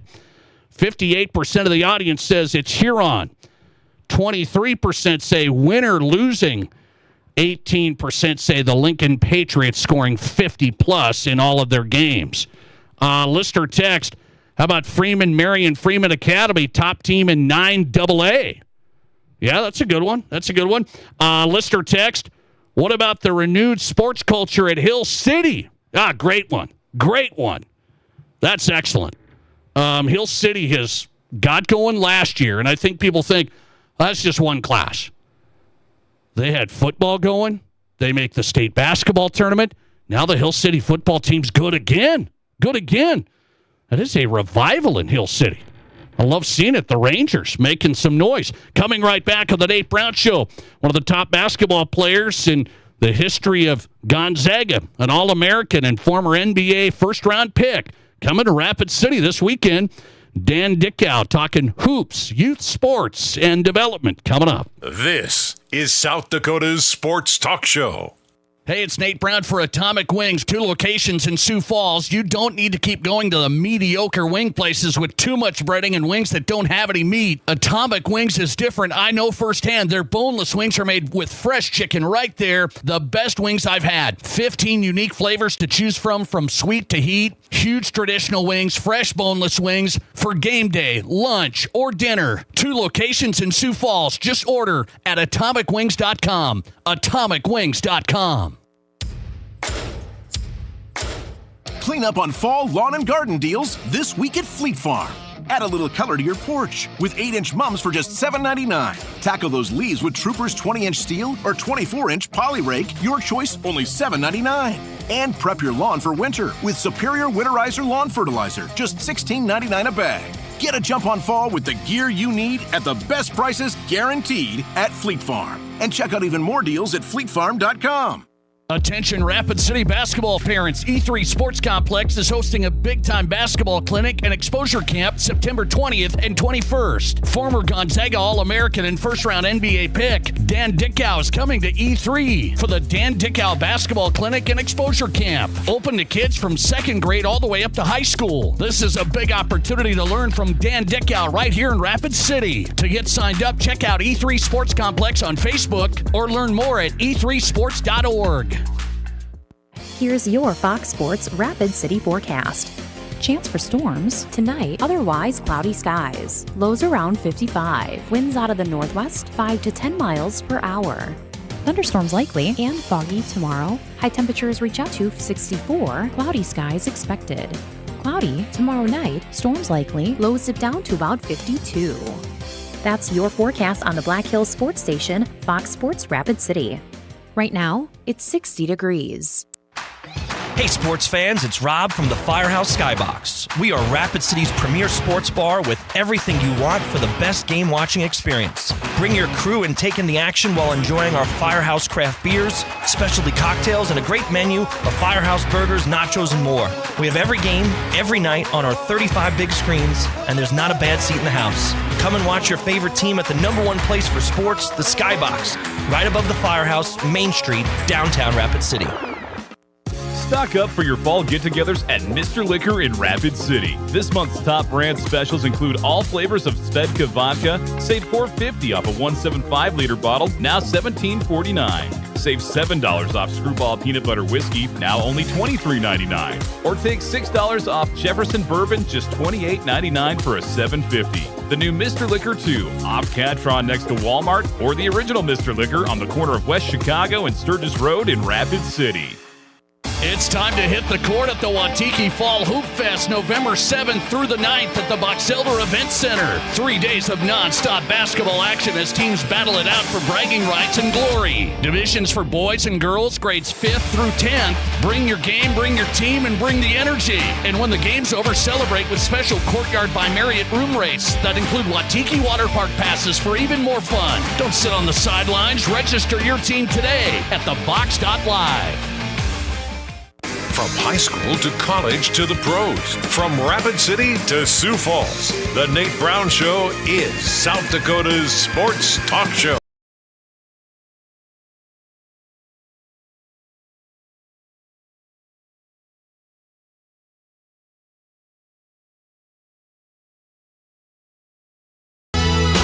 right, welcome back in across the state on Fox Sports Radio, South Dakota Sports Talk Show. Glad you're here on a Tuesday. Appreciate you making this show possible. From high school to college to the pros, got you covered. Thought-provoking sports talk. I'm ready this weekend, man. I was talking about youth basketball. I'm entering my last season. I'm going to retire as a youth basketball coach this year. It's a sad day. But my daughter's playing one more youth basketball year, and boy, they got an opportunity in Rapid City this weekend. I watched this guy's career. This was when I was in my heyday. He was really in his heyday, but it was my heyday. I was watching him. Gonzaga All-American, first-round pick of the NBA. Great guard, great player. He's coming to Rapid City this weekend. Dan Dickau. And he joins us live on the Nate Brown Show on Fox Sports Radio. Dan, good to have you on. How are you?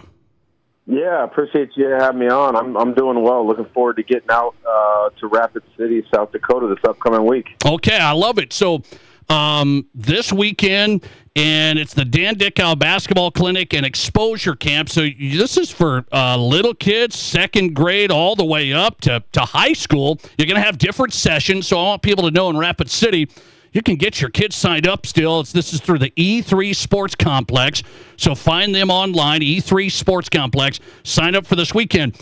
I want to know how it came about, Dan. People are like, wait, Dan Dickau's coming to Rapid City? So you tell me.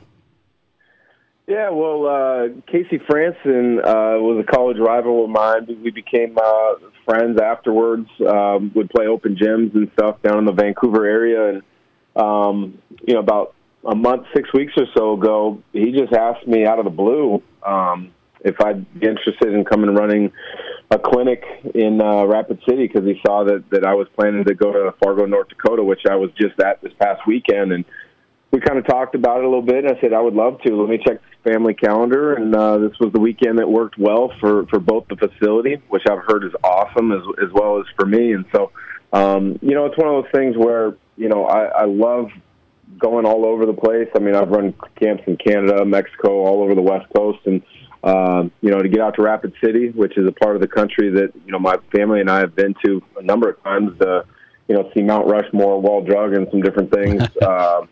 I was like, yeah, let's do it. Okay, come on back. Highlight the trip and do some basketball for the kids around here.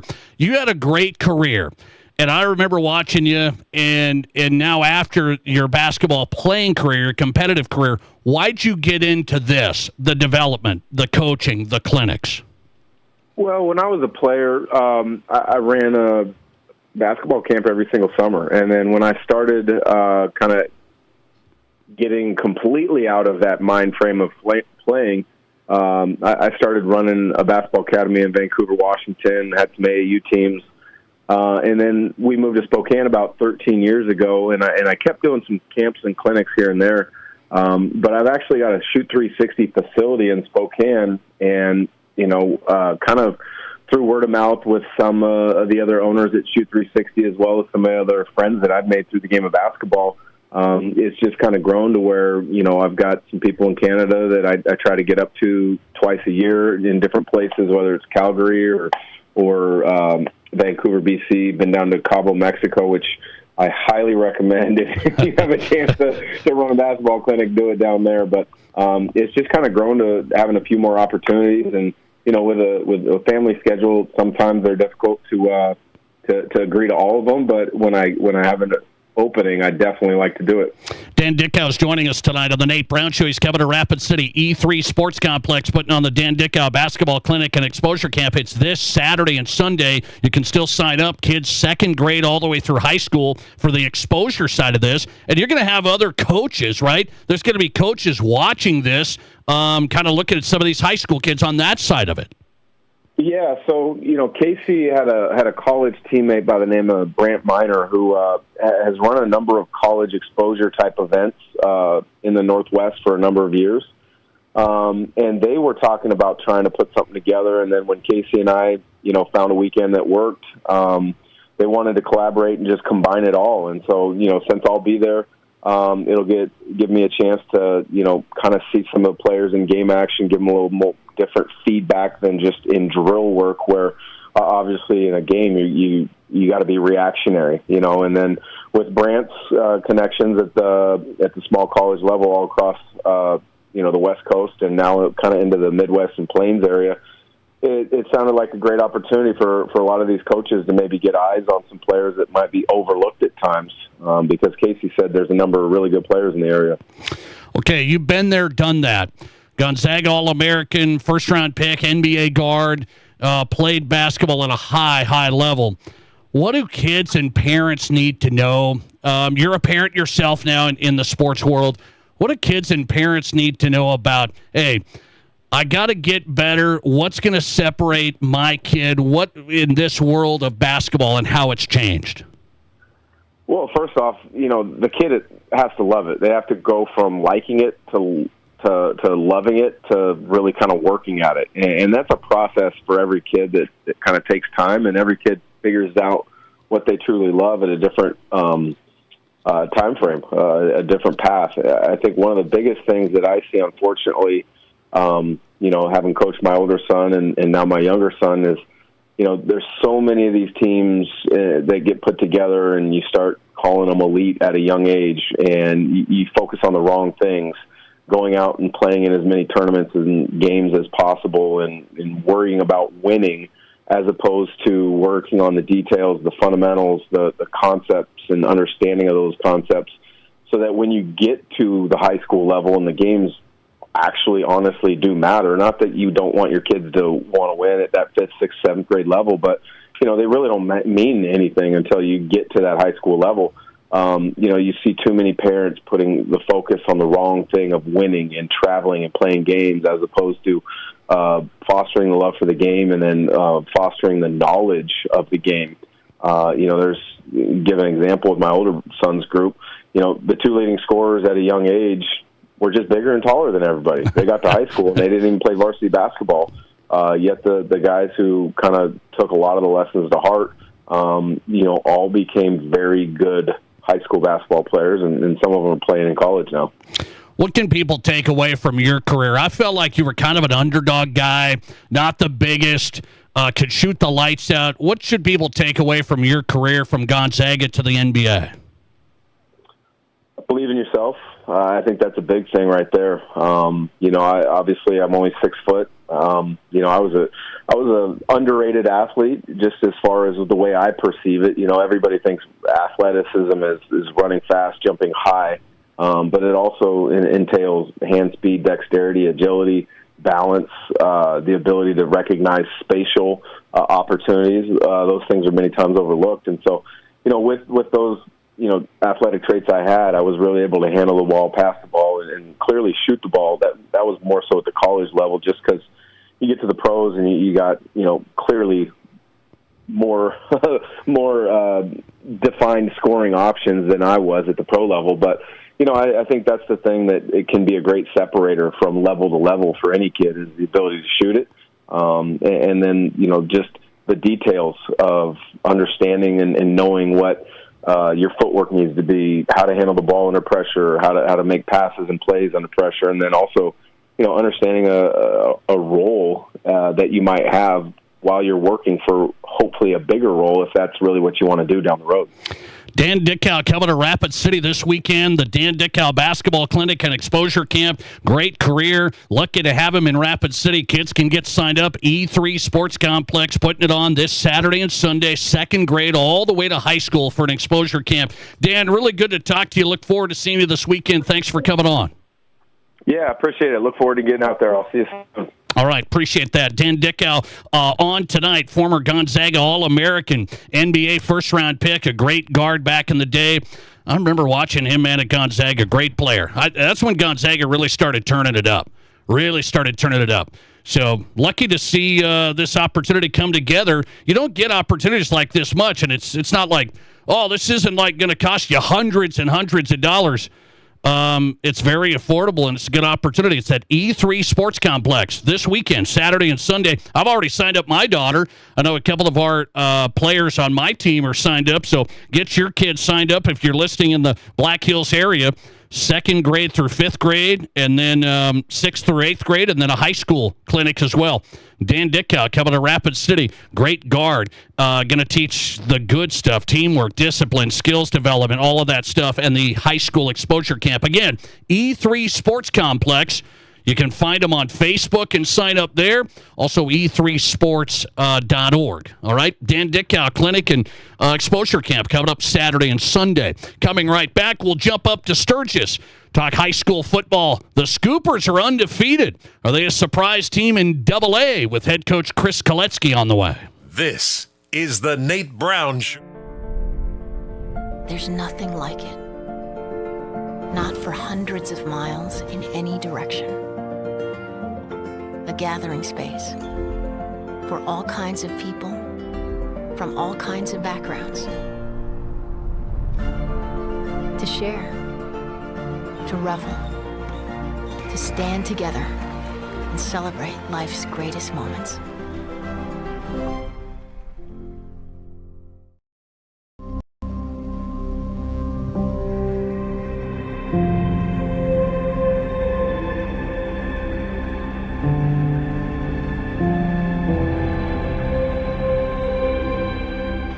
We are number one, so you can always be their number one. Black Hills Surgical Hospital and Black Hills Orthopedic and Spine Center. The number one hospital in the nation for major orthopedic surgery. Renewal by Anderson Windows and Patio Doors, the customers say it best, and they feel the difference every day. Very happy with it. Very, very happy. I don't get tired of looking at them. And it's so nice with the breeze now opening the windows, the ease of sliding the windows back and forth. Notice that it is warmer in the winter time, and it is cooler when the sun is shining in. Renewal by Anderson Windows and Patio Doors, the customers say it best. Book your free estimate right now at rbarapidcity.com. What do you call a place? It's one of Deadwood's largest casinos, but is it really a casino? Because you can't decide, should I play or eat or wait, there's a liquor-infused ice cream bar? I mean, you're playing craps one minute and the next you're looking at a charcuterie board? What even is that? Never mind the gunfight outside, you don't have time for that. You've got espressos to down and games to bet on and a pub with 48 whiskeys? What do you even call a place like that?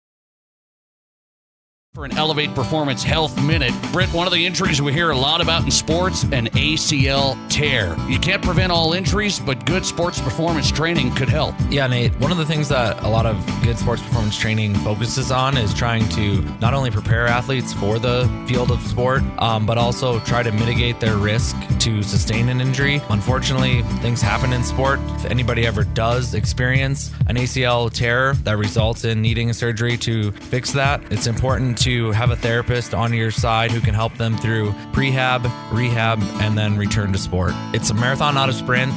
It takes a long time to get back to the field of sport, but it's not impossible to do it all by any means.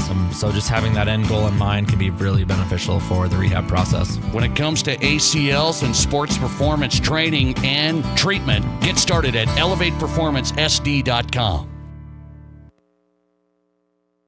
You're listening to The Nate Brown Show, also streaming right now on X. Follow us and watch the show live at Nate Brown Show.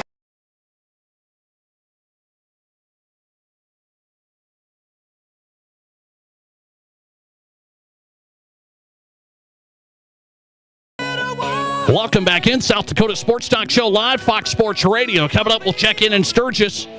Head football coach is Chris Koletzky. They're off to an undefeated start. Are the Scoopers a contender, a real contender in 11AA football? It's been a conclusion early on in 11AA for so many years. It's just been Pierre and everyone else. Watertown gets over the top. But now up here, kind of trying to come back a little bit. Huron's in the mix. Sturgis undefeated. It's a big matchup this week. Sturgis, Huron. Chris Koletzky's on the way, head coach for the Scoopers. How has that program advanced in Sturgis? That's on the way. Hey, we got an instant poll on the Nate Brown Show before we go to Sturgis. An instant poll on the text line. Do you believe the tush push is good still? Why do I say that? Well, I already went off on the tush push for the Eagles yesterday. I already went off on it. I'm not going to go off on it again, but one of the offensive linemen for the Eagles went off on it today. Their left tackle went off on it today. He said the criticism of the tush push makes his blood boil. You know what makes my blood boil? Let me guess. Why don't you guess? That's what makes my blood boil is the false starts and the goofy non-football play and the unfair advantage advancing the runner with 3 or 4 guys behind the QB. And, I mean, it's just a disaster. So the left tackle for the Eagles went on sports radio today in Philly, and he said, I understand the outrage over the tush push. What I don't understand is them using it as an excuse of why we won that game. I think it's incredibly disrespectful. He said, that ticks me off because we give so much to this game, and to kind of base it off of a short yardage play, say that we won the game off that, but not our defense and everything else, I think it's bullcrap. It makes my blood boil just thinking about it. I just want to tell you, it makes everyone else's blood boil in the NFL. It makes every other fan's blood boil. So you guys can keep saying it's a little Mickey Mouse play that's a lot of fun, funhouse, clubhouse, whatever you want to call it. It's a goofy deal. And you guys can keep saying it's great. It's terrible. It is terrible. Makes your blood boil. That's really nice. Makes everyone else's blood boil. Instant poll on the text line. Do you like the tush push? 605-720-1067. Do you like the tush push still? We will get this banned. We don't need it anymore. It's just a total mess, and the Eagles are running it wrong by false starting and doing all sorts of stuff with it. That's just not a football play. So we got to get this banned. Listener text, Nate, just get used to it. Just like streaming sports. Thanks for your thoughts. Coming right back, Sturgis head football coach Chris Koletzky. Are the Sturgis Scoopers the real deal this year? Big surprise in 11AA. Coach, coming up. This is South Dakota's Sports Talk Show. How do you make a buffet day even better? Make it a play day. The Pizza Ranch and Fun Zone Arcade is your place for good food and good times. Won the big game? Make it a play day. Aced your test? Make it a play day. Just need to get out of the house? Make it a play day. The Pizza Ranch and Fun Zone Arcade has all your favorites and all kinds of fun. So bring your family, bring your friends, bring your team. For good food and good times, make it a buffet day and a play day at the Pizza Ranch and Fun Zone Arcade. Save big on everything for your next project when you shop at Menards. Dutch Boys Durafighter is an interior paint and primer in one with a tough-lasting formula. It provides great scrub resistance and durability with remarkable hide and a smooth finish. Save big on Dutch Boys Durafighter paint at Menards and start your next project today. Plus, check out our weekly flyer on Menards.com for more great deals happening this week. Save big money at Menards. Hi, this is Dr. Dan Jensen at Physio. We want to be your trusted partner for physical therapy, athlete development, and sports rehab. As the official strength and conditioning partners for Stevens, Central, Douglas, and the Rapid City Rush, our team at Physio is building the best athletes in the Black Hills. If you have an athlete in the family, we offer long-term athlete development at affordable prices for middle and high school students. We also have the only board-certified sports PT in Rapid City. At our brand new facility, Physio is ready to help you perform at your best. One-on-one physical therapy, athlete development, and sports rehab, all at one place. Get started at bhphysio.com. Here's your Fox Sports Rapid City forecast. Chance for storms tonight, otherwise cloudy skies. Lows around 55. Winds out of the northwest 5 to 10 miles per hour. Thunderstorms likely and foggy tomorrow. High temperatures reach up to 64. Cloudy skies expected. Cloudy tomorrow night. Storms likely. Lows dip down to about 52. That's your forecast on the Black Hills Sports Station, Fox Sports Rapid City. Currently, it's 61 degrees. Great news. I just got the State Farm Personal Price Plan on our home and auto insurance. You told our agent about my thing for romance novels? No, you don't have to get that personal. Our agent just helped me choose affordable options to create a personalized price just for us. Oh, sweet. Then you won't believe the love triangle Jen is in now. Contact me, State Farm agent Scott Carlson, to create your personal price plan today. Prices vary by state. Options selected by customer. Availability and eligibility may vary. If you're in the market for a vehicle right now, you probably have noticed it's sometimes hard to find the right one. That's where Summit Automotive Group steps in. Stacy and Matt and their staff working hard to get a great selection of pre-owned vehicles at affordable prices. At Summit Automotive, they have a different outlook on selling you a vehicle. You'll experience stress-free shopping, friendly, honest service with no high-pressure sales gimmicks. Before you buy, drop by East Highway 44, SummitAutoGRP.com. Get ready to heat things up at Tin Lizzy Gaming Resort this month with a brand new grand prize for our $100,000 Easy Street giveaway. We've teamed up with Rapid Spa to bring you 2 chances to win a barrel sauna worth over $12,000. On September 20th and October 4th, one lucky player will win a sauna installed in their home by Rapid Spa. Just play with your Clubhouse card for your chance to win a brand new barrel sauna September 20th and October 4th, only at Tin Lizzy Gaming Resort in Deadwood. Live callers, big-time interviews, and breaking sports news. This is South Dakota's sports talk show, The Nate Brown Show.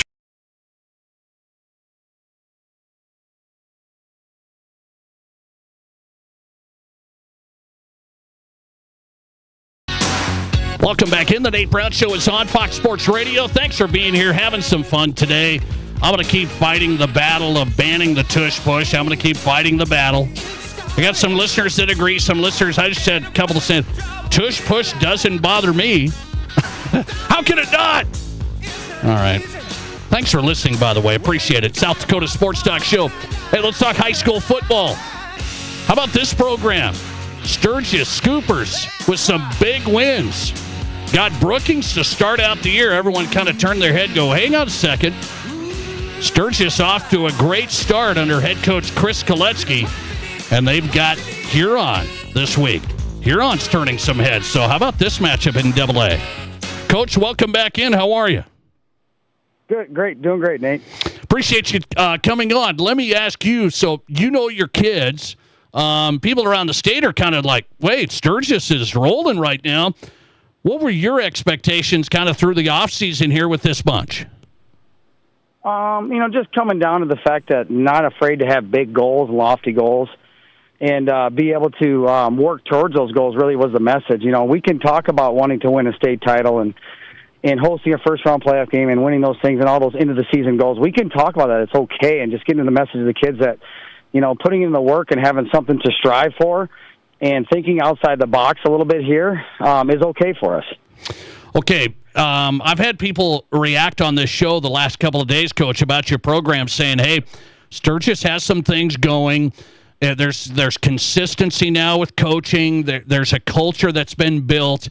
How would you pinpoint when this program's do you feel like you've turned that corner and your longevity there has built what you have? Well, I think any head coach will tell you culture is an everyday battle. Ever since the first day that I took over 10 years ago, that's something that we're battling every single day to get our message across about expectations and the standards that everyone met. So that's never something that just happens and you're good to go.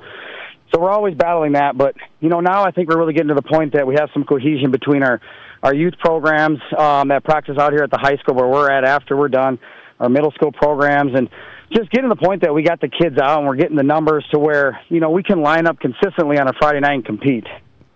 Okay, so that's the thing.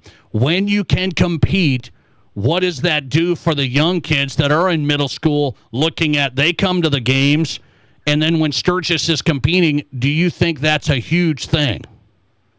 Oh, absolutely. It wasn't too long ago, a number of years ago, we were sitting in the coach's office after games just trying to figure out a way to win one home game to get some excitement in our program. And, coming from that and being able to win some home games and being competitive and having those things where we're promoting our program and what we do within that program and trying to raise some excitement definitely has come a long way. Chris Koletzky on tonight. He's the Sturgis head football coach. They're 3-0. They have Huron this weekend. Big game in 11AA. So you got to have players, though. But here's what I've been told. Some programs have players that are really committed, and some programs don't. So I've been told you got to have the buy-in. A Sioux Falls coach told me yesterday, we just have players that are committed. How have these players stepped up to that? Well, it's not that we haven't had players committed. It's just committed in different areas that maybe weren't best for the team. So our biggest challenge here is we got kids from 5 different communities. We got rural kids that are rodeoing all summer. We got Whitewood kids. We got Piedmont, Blackhawk kids. We got Sturgis kids. And so trying to get them in one area throughout the summer to lift and be committed as a team, that's the biggest challenge. When our kids show up, yeah, you look the part, but were we pushing our teammates, holding your teammates accountable, and those type of things that you look for as far as setting the standard. And I think that's an area that I've seen grow immensely the last month and a half this season is, hey, we don't miss morning lifts. I don't care if I live in Piedmont and have a first or second period open. I'm making it because that's the expectation. Chris Koletzky on tonight talking Sturgis Scooper football. So I got to point out a couple of things that jumped off the stat book. You racked up so many yards against Stevens. You got a nice player, Sully Joes. Talk about this ground game. Well, Sully's kind of been our thoroughbred the last 2 years. Last year he played a whole season on a broken foot and had 700 yards rushing. So having a healthy Sully and an offensive line that's starting to gel has been great for us because that's really where everything starts. And when you talk about high school football when you get into the playoffs, you got to have a running game that you can lean on. Okay, Coach, I want to ask your opinion of AA. This has usually been Pierre and everyone else. Watertown got them last year. Now Pierre, they've already got hit once here. Huron just got them. When you look at AA, do you see teams that there's a lot of parity right now? Absolutely, and I think it was starting to show up last year too as well, where things were kind of wide open in the middle of the year. You're definitely starting to see a lot of that where other programs are getting some consistency and that ability to compete, and now it's just about bringing in that competitive effort every single Friday night and having that chance to win a football game and then learning from the ones that you lose from. Last year we had a stretch. We laughed because we call it this year our revenge tour, but we had a stretch where we lost 3 games in a row by the last play of the game. I'll tell you, people point to Sturgis wrestling as, hey, they've had a great program back in the day. Now it's revived again. Does Sturgis wrestling, does a sports culture help a football program? Oh, certainly it helps, but I think that does a disservice to our football staff and the effort that they've put in the last several years, too, building an entirely separate entity with our football program and building the numbers up and the excitement there, too. But certainly when you have wrestlers on your team, they're going to be good tacklers, they're going to be tough, all those type of things. So that definitely has helped us. Okay, I'll ask you about Huron before I let you run. This is a big matchup. Nobody would point to this saying Huron-Sturgis is going to be a top matchup in the 11AA ranks. Well, it is. What do you see in Huron here? They just beat T and Pierre. Just a physical team. Physical, and we played these guys. It seems like they're in our Black Hills Conference. We played them so many times in the last 5 years. Both staffs know each other. We know what's coming. Both communities are blue-collar communities, tough-nosed kids. It always comes down to the last drive. Last year it went down for us going 2 points and not getting in overtime. So those are the type of games we see against Huron. You turn on the film, you see some freakish athletic ability. And I told our kids we're in for really a 12-round heavyweight matchup against those guys because they're super physical. Coach, you talk about now we can talk about our goals. And so this Sturgis Scooper football program is talking about state championship? Oh, yeah, absolutely. I mean, you have those. I mean, and every team's going to say it at the beginning of the year, but say it out loud and have aspirations and say it's okay to be from Sturgis and say, you know what, maybe we can do that and starting to believe. And that's the big process of turning things around and kind of trying to get over that hump is getting players to believe, you know what, why not us if I put in the effort and I'm intentional every single day. All right, Chris Koletzky running the Sturgis program, 10 years, 3-0 now, here on the matchup this week. Coach, good to have you. Good luck to you. Thanks for having me, Nate. I appreciate it. Chris Koletzky joining us tonight. Busy preparing for Huron, so we appreciate him stopping in. Sturgis head football coach, the Scoopers, 3-0. We're getting listener texts on the show about Sturgis saying, hey, look what this program has done. Kind of just quietly there. Some good competitive seasons here. Beating Central a couple of times, beating Stevens a couple of times now. You look over the last, I think, 4 years. They've taken down the Raiders and Cobblers, AAA programs. They beat up the Raiders last week. I mean, they just beat them up on the ground, no doubt, 41-10. So keep an eye on that game now. Sturgis Huron this week. Sturgis trying to move to 4-0, a real contender in AA football. Head coach is Chris Koletzky. That brings up our question of the day. I said, maybe there's some votes for Sturgis being a surprise. They're 3-0. Maybe I should have put them in the mix. I said top 3 storylines that surprised me in high school football. I asked you to vote for yours. Most surprising storyline so far in the South Dakota high school football season. I said my top 3 are Winter losing twice already. So Winter even being beatable. They've dominated 11B big time. Big time. I said Lincoln scoring 50-plus points in every game so far. That's unheard of. I don't care who you're playing. They put up over 50 against O'Gorman. But I said my number 1 surprise so far, and I think it's probably they just haven't been there much at all, the Huron Tigers being in the AA mix. But maybe you could say, what about the Sturgis Scoopers? If they beat Huron this week, Sturgis has got to really start being factored in here. They've already beat Brookings. That was their best win. Then they had a couple of games here. Douglas, that's a program that's really struggling. But then Stevens, I thought, wait, Stevens is having a tough time at the AAA level, but they're going to compete hard with Sturgis, right? And then Stevens got beat up. So Sturgis coming to play. Can they beat Huron? That's a big game this week. Let's go to the most surprising storylines high school football poll. What's your most surprising storyline? I did get this stat. Is this a correct stat? I'm going to go to this stat. Listener text coming in. This is from a listener. Hill City Rangers starting 4-0 after losing their starting QB. They beat Hardin County, and for the first time since 1984. So they're saying, are you saying the Hill City Rangers beat Hardin County for the first time since 1984? Is that what you're telling me? Beating Hardin County for the first time since 1984. It's a stat of the day on the Nate Brown Show, but that was an interesting listener text. Hill City Rangers starting 4-0. That is a surprise. That is a surprising storyline, and we had it just the Hill City sports culture being kind of rising here the last couple of years. State basketball tournament, you never see that. Last year's football program competing, and now Hill City's one of those top teams in 9-man football. All right, what's the lead vote getter before we get out the door tonight? Most surprising storyline so far in South Dakota high school football season. My top 3 I put out there. You're voting. 57% of the audience tonight says it's Huron this year.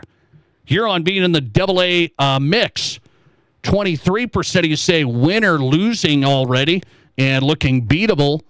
And then 21% voting for Lincoln, Sioux Falls Lincoln scoring 50-plus in all of their games as the most surprising storyline.